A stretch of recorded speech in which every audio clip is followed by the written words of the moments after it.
you did years ago. Call now for a free information kit. This one's not. Welcome back, everybody. We have a little buddy here, and we also have a very good friend, the one and only queen of the jungle, Kelly Diedring Harris is here.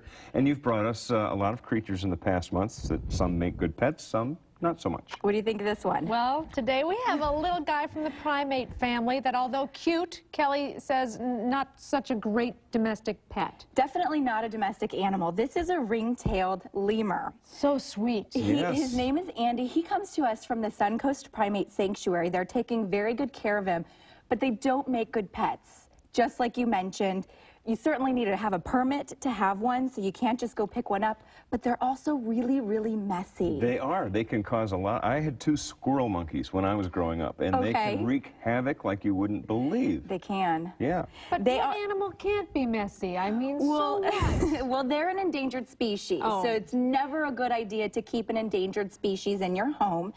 And they're from Madagascar, which some people say, where the heck is Madagascar? It's an island off the coast of Africa. And the lemurs are only endemic to Madagascar, which means you can't find them anywhere else in the world. They are called a prosimian, which a prosimian is a little bit different than an ape or a monkey. They were thought to have evolved maybe 50 to 100 million years before them. He does have that fantastic tail that you see. It's a ring-tailed lemur, so he's got those rings around his tail. Is it a prehensile tail, one that can grab? Can grab. Great question. It's not a prehensile tail. No. It's actually used strictly for balance. So when he jumps around on the trees, just like a tightrope walker would use that long pole, that's how he's going to use it. He's going to stick it straight down or to the left or to the right. To balance. To balance. Now they're omnivores, which means they eat pretty much everything, but they mostly stick to fruits. So that's why you see this delicious, he's over it now, he's apparently lost interest in the fruit, but that's his favorite diet. Interesting area where you've got the collar. That's actually the best place to keep it because you can see it might slip off over there. Sure. And he's very, very comfortable. He was born at the primate sanctuary, and they're taking great care of him, and eventually he's going to go right back with his family, and a group of lemurs is called a troop. Oh. So a troop. And there's anywhere from 15 to about 30 lemurs. And earlier you asked if they were nocturnal. Yes. Which nocturnal means that they're awake at night. I was looking at his eyes, and he looked, kind of had those nocturnal-like eyes, owl-like eyes. That's right. They do look like that. The ring-tailed lemurs are actually awake during the day most of the time, but certain lemurs are nocturnal, and that's actually where they get that name.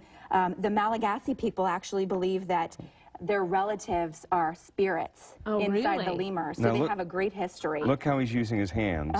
He does, well, he was just using his, he has opposable thumbs, right? He does have opposable thumbs just like we do, and he will use certain tools. In fact, scientists have observed them in zoos using tools just like monkeys and apes. It hasn't been observed in the wild, but in zoos it's been observed, so they are very, very smart animals, and they're really neat. Somebody said, well, are they easy to take care of?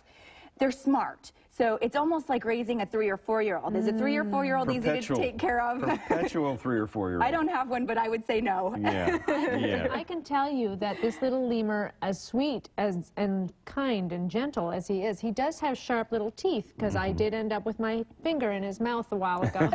It does happen. And I mean, yes, he's adorable, but I can understand fully now what you're saying. Absolutely. And we like to encourage people to learn about them. So visit your local zoo, or if you're here in the Southeast, or if you're visiting Florida, visit the Suncoast Primate Sanctuary to see them. But remind your children or your husband or whoever thinks it might be a neat idea to get an exotic pet that it's just like raising a child, especially with something like this. Right. Now, you said they were omnivores, meaning they eat mostly fruits and vegetables, but what else? Like mealworms and They grubs might eat and for beetles? protein. That's exactly right. They also have been it's spotted in the wild eating like dead birds. Lovely. But very rarely. They're mostly fruit eaters, and they have a really, really neat social structure. And my favorite part about ring-tailed lemurs is that the social troops are ruled by the female, which means the females eat first, the females defend the territory, so they have a really cool social structure. And scientists are learning more and more about lemurs,